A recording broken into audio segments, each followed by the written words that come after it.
উসমান ভাই একেবারে জিরো থেকে একেবারে কার্ডিয়াক অ্যারেস্ট থেকে আল্লাহ তাকে আমাদের কাছে তার জীবনটা দান করেছেন। আমরা আশাবাদী যে তাকে সুস্থভাবে আমাদের কাছে ফিরিয়ে দিবেন। এখনো পর্যন্ত তিনি আশঙ্কা মুক্ত নন। ভাই, আমাদের দুইটা কথা বলার আছে আপনাদের কাছে, সাংবাদিক ভাইদের কাছে এবং বাংলাদেশের জনগণের কাছে। প্রথমত হচ্ছে আমার ভাইটা যাতে বেঁচে থাকে, আপনারা এর জন্য সবাই দোয়া করবেন।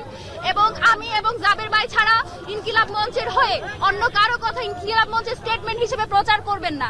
এবং আমরা এখনো পর্যন্ত জানি না যেটা কে করেছে, আমরা কাউকেই সন্দেহের বাইরে রাখছি না। এটা খুব শীঘ্রই জানা যাবে, যেহেতু ডক্টর ইউনূস এই ব্যাপারে আমাদের সাথে যোগাযোগ করেছেন। তাদের এই ব্যাপারে তারা সঠিক সিদ্ধান্ত নিচ্ছেন বা সেই ব্যাপারে ওনাদের প্রসিডিওর চলমান।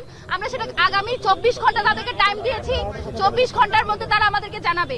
আমাদের ভাই, আমরা এখন শুধু এটুকু আশাবাদী, যেহেতু আমাদের উসমান ভাই একেবারে জিরো থেকে একেবারে কার্ডিয়াক অ্যারেস্ট থেকে আল্লাহ তাকে আমাদের কাছে তার জীবনটা দান করেছেন। আমরা আশাবাদী যে তাকে সুস্থভাবে আমাদের কাছে ফিরিয়ে দিবেন। এখনো পর্যন্ত তিনি আশঙ্কা মুক্ত নন।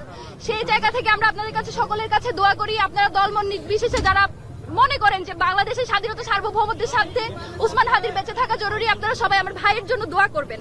আজকে আমরা আসলে এত কিছু বলার মতো পরিস্থিতিতে নাই, যেহেতু অনেক গুজব ছড়াচ্ছে, অনেক নেগেটিভ বিল্ডিং এর চেষ্টা করা হচ্ছে। আমরা মনে করেছি এগুলো আপনাদের কাছে ক্লিয়ার করা জরুরি, সেজন্য আমরা আপনাদের সামনে এসেছি। ইনশাআল্লাহ ভাইয়ের যেটা আপডেট সেটা আপনাদেরকে চিকিৎসকরা প্রত্যেকদিন আপডেট দিয়ে জানিয়ে দিবেন। আর আরেকটা কথা ভাই, আমাদের যদি কোনো বক্তব্য থাকে সেটা আমরা ইনকিলাব মঞ্চের যে গ্রুপ আছে, অফিসিয়াল গ্রুপ, সেখানে আমরা জানিয়ে দেব।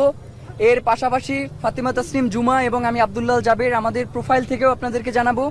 সুতরাং এর বাইরে অন্য যে কোনো কথা বলুক না কেন, সেটা ইনকিলাব মঞ্চের অফিসিয়াল কোনো বিবৃতি না। সুতরাং আগামীকাল 12টা বাজে শাহবাগে আপনাদের সাথে দেখা হবে। আর সবাইকে অসংখ্য ধন্যবাদ। আপনারা সারাদিন অনেক পরিশ্রম করেছেন, কষ্ট করেছেন। আমাদেরকে তো এই ইনসাফের লড়াই চালিয়েই যেতে হবে। আমাদের আগামীকাল দুপুর 12টায় শাহবাগে ইনকিলাব মঞ্চের গণপ্রতিরোধ সমাবেশ। আপনাদের সবাইকে সেই সমাবেশে সামিল হওয়ার জন্য উদারত আহ্বান জানাচ্ছি।